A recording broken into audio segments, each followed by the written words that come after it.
folks, what a glorious day it is. Welcome to Once Driven Forever Smitten. In this video we're going to be looking back at some of the maintenance I've done on the blue Cavalier since it went on the road at December 30, 2021. After being off the road for about a year or so, done a lot of work on it, but I rushed it onto the road to do John O'Groats to Land's End, and it's now racked up 5,000 miles. So we'll go and run through that, and also the car's now going down to London. So we'll go and see how it does running on this E10 petrol. Normally I have been running it in super unleaded, but with the prices rocketing recently and a lot of the independent garages gouging the price of super unleaded by making it like 25 pence more expensive when a supermarket's only like 7 pence more expensive, I've had no choice but to put E10 in it at times because I'm not paying £2 a litre. So we'll go and see how that goes. I've got the GSI fuels on it, it's running really nicely. Everything's pretty up to spec on it, apart from the fact it really needs a wash. Right, to the maintenance part. See you in a bit.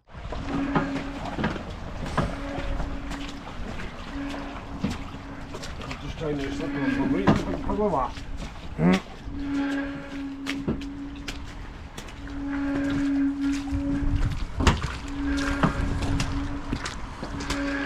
Right, let's stop there, the ramp legs shoved out.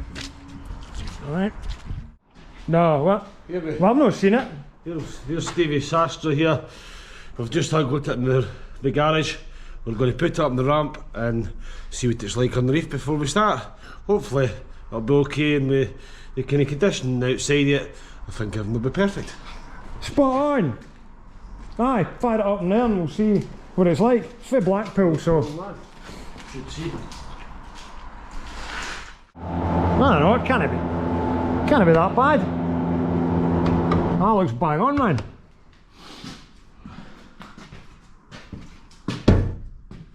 Oh, that's good, that's in good condition, sir. There you go. This from the back. Less said about the exhaust the better, but that's nothing to worry about. That's spot on, sir. This is rock solid. Success. Got your power steering pipes and that there as well. This is a nice motor.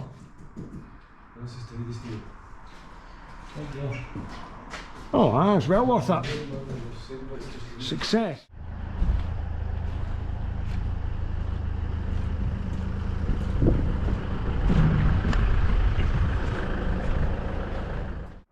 Right, fast forward, it's now Tuesday night. That's the engine in the Maroon Astra and running, so there's not that much left to do to that. I've just wired in the engine management light, the fuel pump and the rev counter down at the footwell there, so it's just a matter of getting some stuff bolted up and into place like the exhaust, and that'll be ready to move out. In the meantime, I'm going to go and have a look at the window regulators in the Cavalier, because I've had a set of them delivered and I can go for having no working windows to maybe at least 1 or 2 tonight.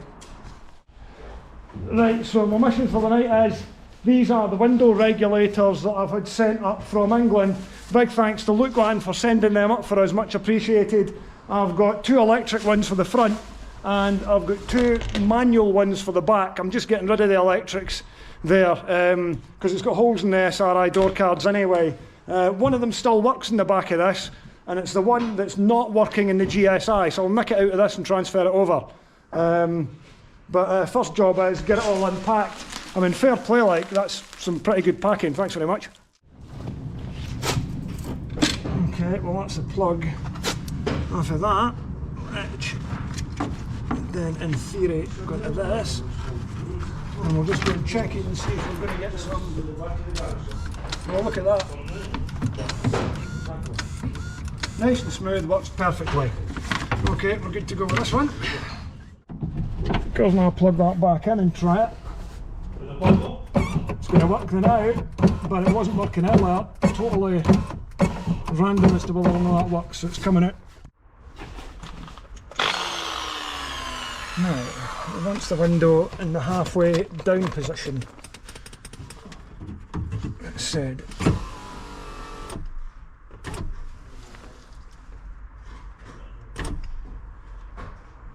Oh, do it, right.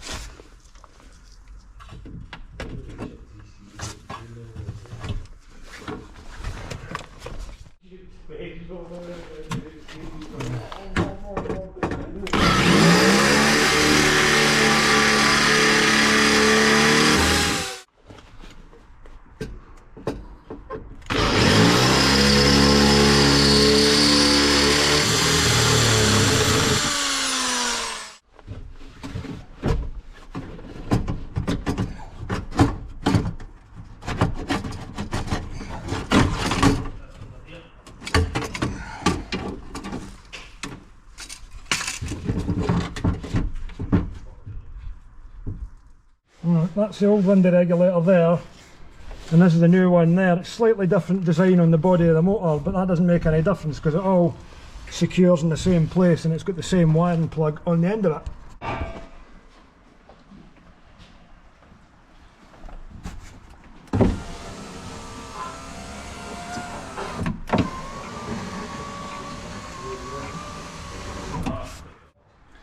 Putting that window regulator in was an absolute dick.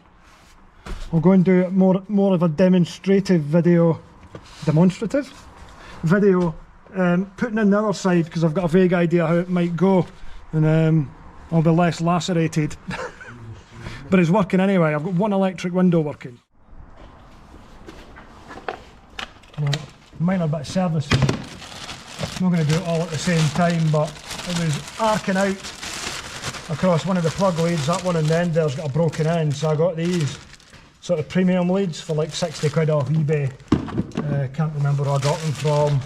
And a whole load of these AC Delco twin core spark plugs. The plugs haven't been in it for that long, but I think a single core maybe, which are the ones for the early valve. So I'll put the right ones in it and put the other ones to the side for now.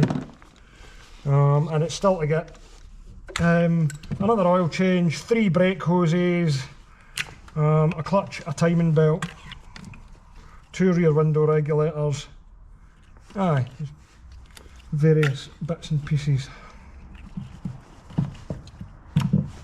Becomes more important as it's more economical. There's the 4 plugs that are out the engine. I just fired them in because they were all I had at New Year, which are single electrode. They're the ones that you use in the early spec Valva. Replacement plugs are AC Delco, which is GM's parts brand. They're the twin electrodes which you're supposed to run in the facelift coil pack XE, so 2 quid each off eBay. Well, a bit of searching, I got a couple of boxes of them because they'll do the V6 as well. Does it make any difference? Probably not, but I'll just put them in anyway, and I'll use those NGKs. I'll put them in that 1600 Astra because that'll be needing serviced anyway, because like I say, they've only done like what, 4,500 miles, so it doesn't matter.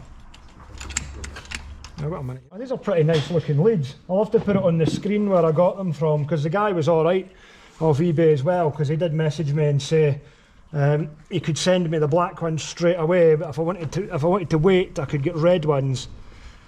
And I don't think these are going to fit into that divider piece here. Probably going to have to take that out because they're too fat.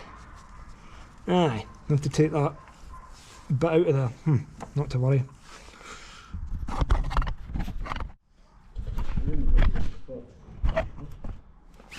So I'll just remove this wee bit here which divides the brake. The spark plug leads up because they're too big to go through that gap there.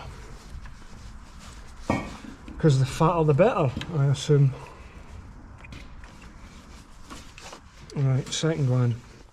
There's the new leads in. Formula Power 10mm ISO 3808, made in the UK. Get in. Hopefully that's at least 10 more horsepower. Now that's air filter out it, that's not even that dirty. I bought 3 Bilstein filters off eBay again, which were quite cheap, new old stock. So I might as well just replace it anyway. I'll just not even throw that out, it'll just be tight in case I get something in that's absolutely horrendous for some reason. Sure, I've actually connected the leads up and all that properly, and it does run on all 4 cylinders in the correct order.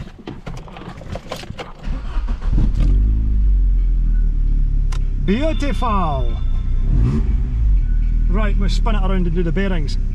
I'm just on a bit of ongoing maintenance there, whereby I've just gone and re-greased the wheel bearings in the back because they were getting a bit noisy.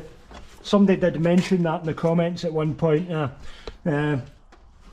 So just put some more in it, but I didn't show the progress because it's really super messy and I've run out of brake cleaner to clean up. So that's it for this moment in time. Just keep chipping away at it.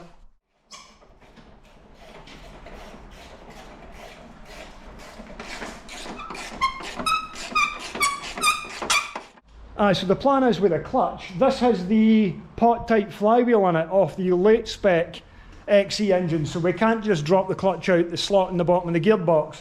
So I just think the easiest way to go and do it, and I'm thinking drop the subframe at one side and then we'll take the gearbox off, just shove it across a bit, and that will give us enough space to get in there and get into the clutch. It's not slipping, the pedal's just really stiff and I suspect that it's dragging a little bit. I've just taken the drive shaft out that side. So I'm going to take the earth off, put my support beam up at the top and disconnect a couple of things up there. Just taking off this earth strap, which is located on the gearbox right there. That's a cause of a lot of running issues in the car. People forget to reconnect it, or it gets broken or corroded and it doesn't work. So removing that, and then I'm just going to remove the other wheel and the wheel out of there, so we've got the drive shaft out, it's the gearbox will move. We'll start stripping some bits out the subframe. Just taking a little cover plate off the bottom of the gearbox, a couple of 11 mils. Round the back there's a couple of bolts up with the starter motor and the 17mm for the starter itself. So once they're out, I'll drop it down and get the ones from the top. No wait, I'll get the ones from the top, and then we'll take the mount off, which is 2 bolts there. Right, what I've done is slackened, taken out the front subframe bolt, middle and rear, slackened them at the other side, and all the other gearbox bolts are out. So I'm going to take these 2 bolts out, going into the gearbox mount, and then that should drop it down enough to sit in the subframe and move across without having to take anything else out. And I should be able to get the clutch in and out from there, I guess, in theory.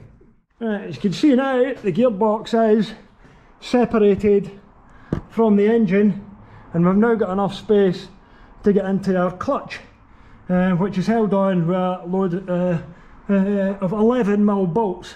So take the cover plate off there, and then get the new one and fit it. Oh, and I've got a new thrust bearing for the gearbox as well. Right, that's the clutch that's came out it, which went with the engine in 2014 when it was extracted from a Corsa, and I think we just used whatever was lying about at the time. There's still plenty of meat on the pressure plate, but you can see there, there's a mark on the cover plate there. I suspect it's been binding a little bit, and this is the replacement one, which is a springs and that. So the springs and that are all slacking that now. I don't know if that means anything in particular, but aye.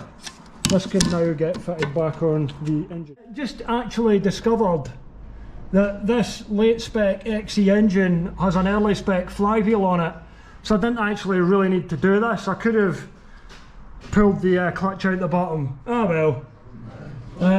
How would I was sure this had a late spec flywheel on it. Oh well, not to worry.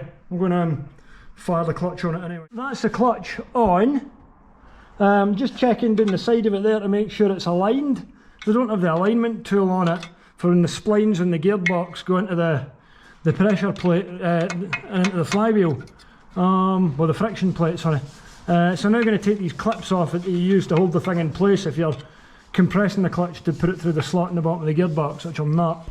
So that looks in there like it's going to level enough to me. I'll just get rid of these clips.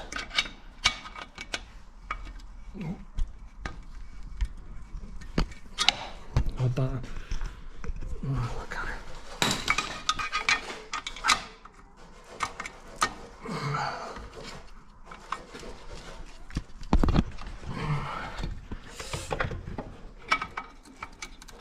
Right, that's that, you know.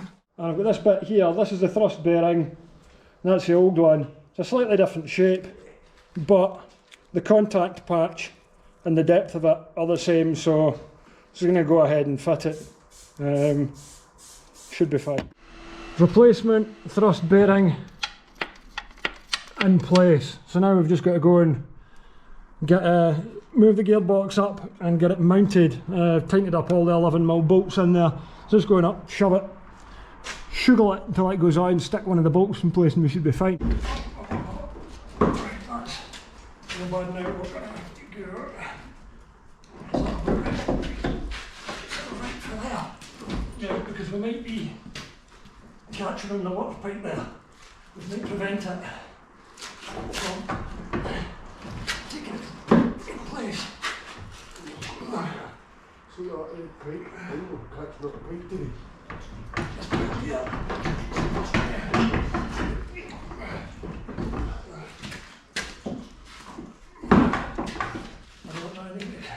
The gearbox is going to come sort of forward now.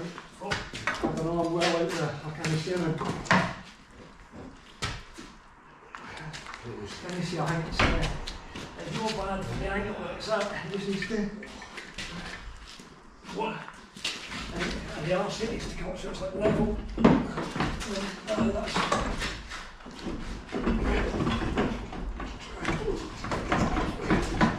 That's not far away. Okay, it needs to come forward a little bit. It needs to come forward to me because it's too far back. Like it needs to come forward to me, like twist anti-clockwise. So I can get about it because it's too high. So it needs to go to the dowel nearly. Right, I don't. I can get it into the dowel.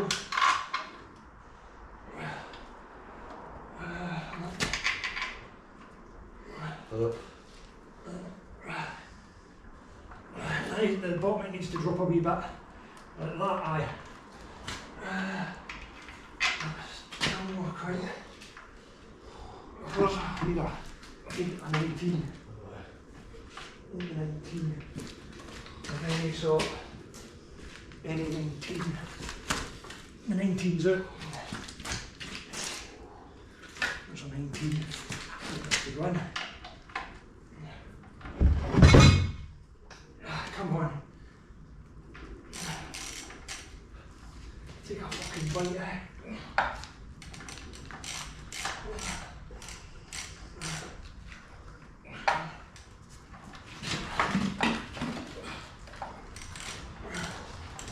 Come on, you fucker.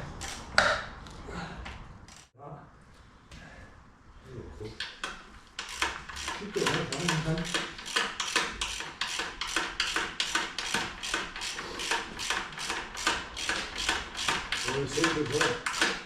Yeah. Oh, I'm sitting different spots. So at least I can move in. Okay, so everything's all bolted up tight again. I've just put the gear linkage back on it. Changed the oil in it as well, because that's nearly 5,000 miles since it was last done.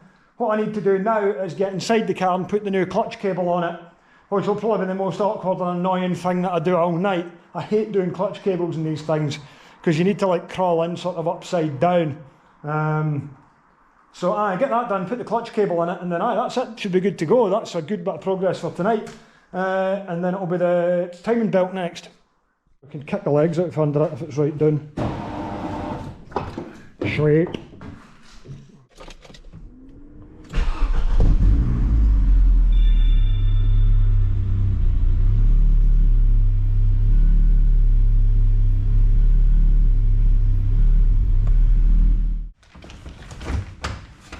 Back any further. Okay.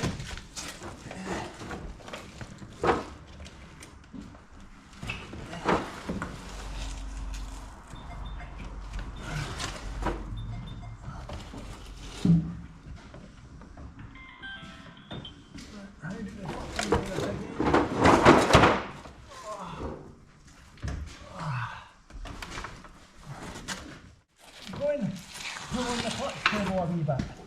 Inside the car. Outside? No, for outside. Then just see if you pull it through like the cable bit. Just gently.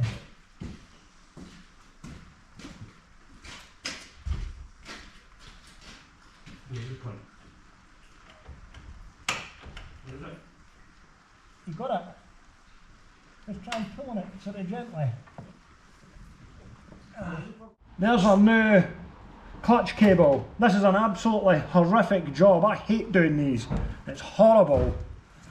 But anyway, that bit there, which goes into the clutch pedal, I just had to cut the old one off because I could not achieve the angle to extract it. So hopefully this goes in a bit easier than the other one came out. Right, I'm just going to pack away the tools for the night. That clutch cable was a total dick. I had to cut it off, and then it was really painful getting underneath the car. Sounds a wee bit lumpy idling there, but I've not really touched the engine or anything, so I don't know, maybe it's just me. But aye, up the road now, that's us finished for the night. I was just trying to recall when I did do the timing belt in the Cavalier last, and it's on Instagram. I don't know if you can see that there, 132,000 miles, and it's now on 162,000 miles, so it's done 30,000 miles in this belt. I think they're 36,000 miles intervals in these, I don't know, but we'll just change it now anyway, and that's it done. There's a few different listings or theories about the timing belt intervals on the C20XE, because obviously there's a later type, which is this one that's got plastic rollers on it and is considered to be less durable than the early type, which is the metal rollers on it.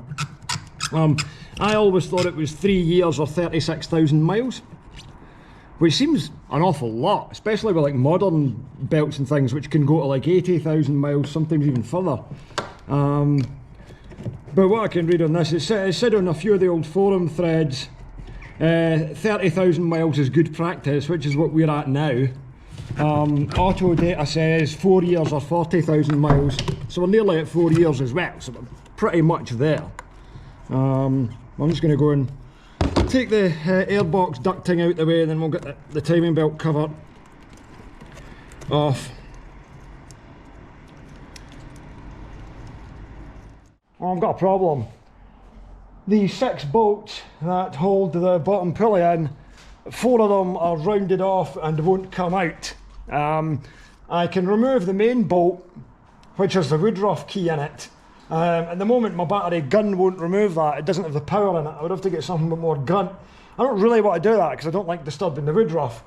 But I'm going to have to give up on this for now because these are rounding out here. My smallest Irwin won't go into it, so I'll have to go and find something alternative to try and get these bolts out.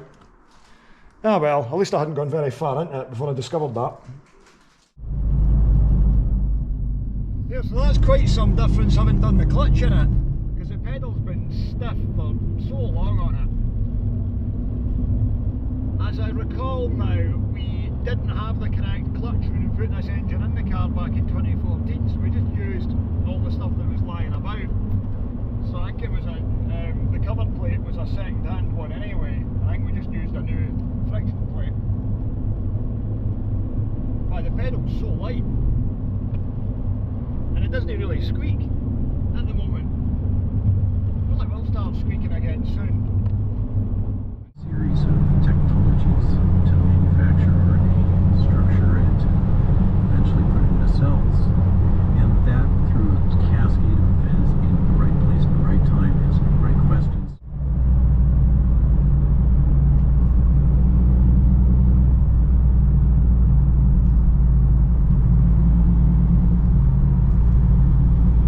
This is one seriously busy bit of road, the M25 over the Dartford crossing.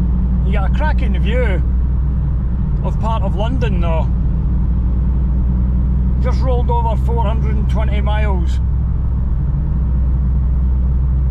Got about a third of a tank of petrol because I've been using the Cannonball tank. The Cavalier's doing so well.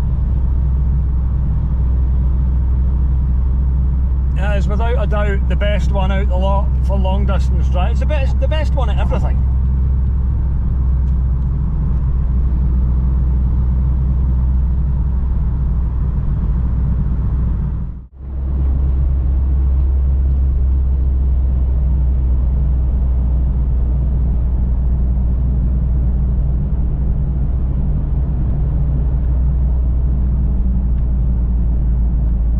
Not bad at all, we didn't get held up here.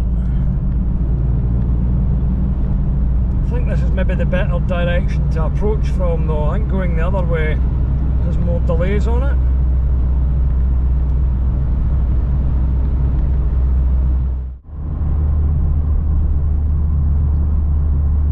Tell you what, the M25 is always an interesting bit of road. Some proper erratic driving going on everywhere. People just cutting across lanes, not checking their blind spot, not paying attention, getting in the road of lorries. You know, just speed up and get out the road, or slow down and come in behind them. Don't just try and get into their space, especially bloody left-hand drive ones.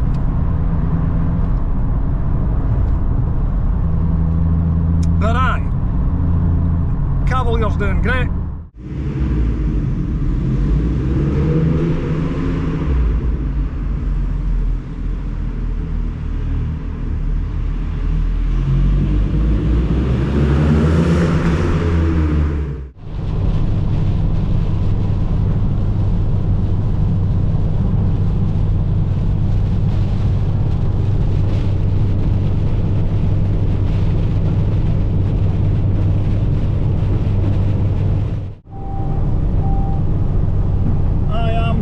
M74 now on my way back from London, and it's been an uneventful run up, but I can see all the trucks coming the other way are covered in snow, and we're starting to get a bit of sleet and standing water. That's no problem for the Cavalier though, because it's running on 195/60/14 winter tyres, so it's completely sure-footed and comfortable in winter and adverse conditions. Far better than any modern car sitting on gigantic low profile tyres on 19 or 20 inch wheels, that's for sure. Now the truck's coming the other way, completely covered in snow. Means as we get a little bit higher up towards Beatic, I imagine this rain's going to change, the temperature's going to drop.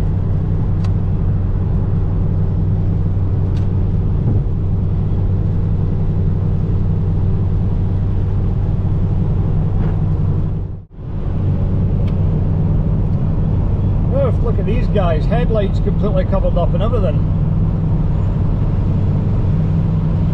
Where is it? Where is the snow?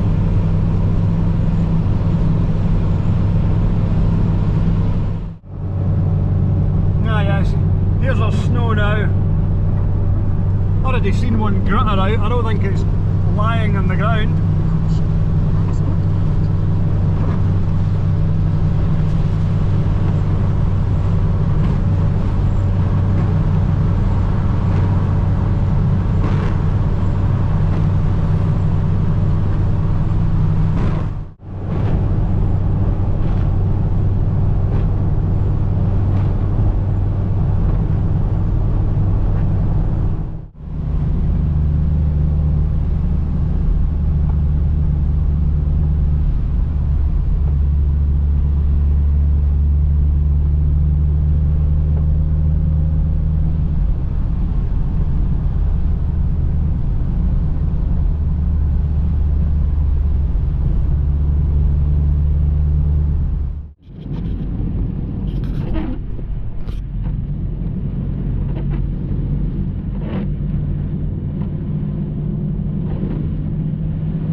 You can see that snow going completely sideways. There's a strong wind whipping it all over the place. It was windy coming up from Peterborough this morning.